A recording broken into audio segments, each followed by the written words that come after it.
Bisa nggak kita membuat ekosistem di Indonesia supaya para talenta digital ini betah dan mau berkreasi di tanah air? Begitulah ucapan Presiden Joko Widodo kepada 4 ahli teknologi asal Indonesia yang berkarir di luar negeri, termasuk Ainun Najib yang sekarang di Singapura. Selain mereka, masih banyak talenta terbaik bangsa yang memilih berkarir di luar negeri. Menurut laporan Bank Dunia pada 2017, terdapat 9 juta diaspora Indonesia yang bekerja di luar negeri, menyamai jumlah penduduk Austria. Indonesia tentunya harus hati-hati karena besarnya arus emigrasi beresiko menyebabkan brain drain. Waduh, maksudnya bagaimana?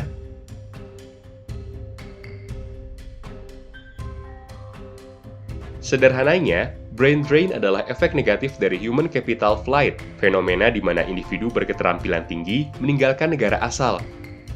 Tantangan ini dihadapi Indonesia yang akan mengalami bonus demografi karena pada periode 2030-2040, jumlah usia produktif diproyeksikan mencapai 60%. Maka diperlukan strategi dan upaya besar untuk meningkatkan kualitas SDM penduduk berusia produktif agar keterampilan mereka dapat memajukan negara.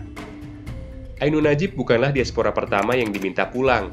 B.J. Habibie, Presiden Indonesia ketiga, merupakan salah satu pelopor diaspora Indonesia di Jerman yang bertalenta di dunia penerbangan. Presiden Soeharto bahkan sampai membujuknya pulang dengan mendirikan PT Dirgantara Indonesia, produsen pesawat tempat Habibie menciptakan pesawat N250 Gatot-Kaca. Begitu pula dengan Sri Mulyani, mantan Managing Director World Bank yang dipanggil oleh Presiden Joko Widodo untuk kembali menjabat sebagai Menteri Keuangan. Majalah Keuangan Finance Asia menyebutnya sebagai Menteri Keuangan terbaik se-Asia Pasifik selama 3 tahun berturut-turut. Melihat pencapaian tadi, tak heran, maka pemimpin negara ingin memulangkan beberapa diaspora. Tapi jika dipikir lagi, kenapa ya bisa banyak diaspora Indonesia? Pertama, perlu diketahui bahwa diaspora tidak sebatas pekerja kerah putih atau yang berketerampilan tinggi. Bank Dunia bahkan melaporkan bahwa 78% pekerja migran di 2013 bukanlah lulusan SMA, dan banyak yang menjadi PRT, petani, pekerja konstruksi, dan buruh pabrik.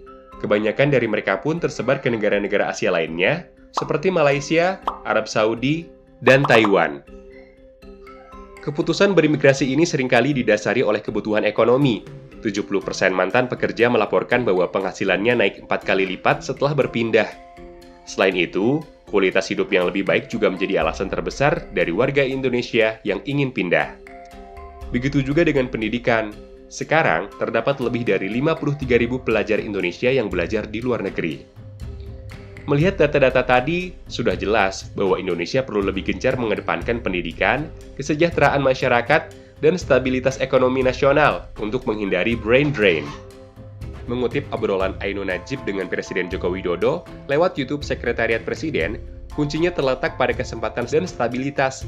Indonesia memang memiliki banyak kesempatan, apalagi mengingat potensinya untuk menjadi negara maju. Nah, stabilitaslah yang perlu diperhatikan, terutama dari segi pendidikan dan perkembangan karir. Tapi menjadi diaspora bukan berarti merugikan negara. Menteri Luar Negeri Retno Marsudi mengakui diaspora Indonesia berperan dalam perluasan jaringan ekspor.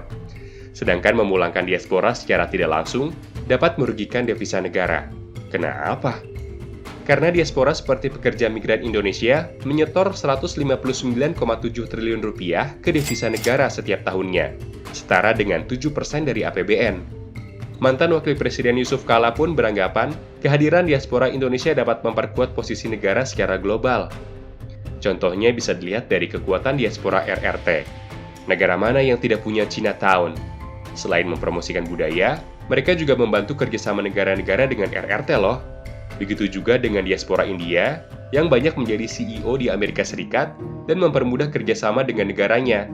Atau diaspora Filipina, yang menyumbang 20% PDB negara dengan mengirimkan pendapatan ke keluarga.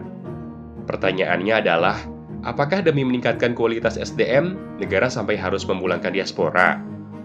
Menurut Ketua Komite Penyelarasan TIK, pemerintah sebaiknya jangan cuma berharap pada talenta digital yang bekerja di luar negeri, melainkan mencari cara untuk memberdayakan talenta dalam negeri yang tersebar seluruh Indonesia. Kembali lagi ke bonus demografi, ini adalah peluang bagi Indonesia untuk mengasah keterampilan calon-calon penerus bangsa tersebut.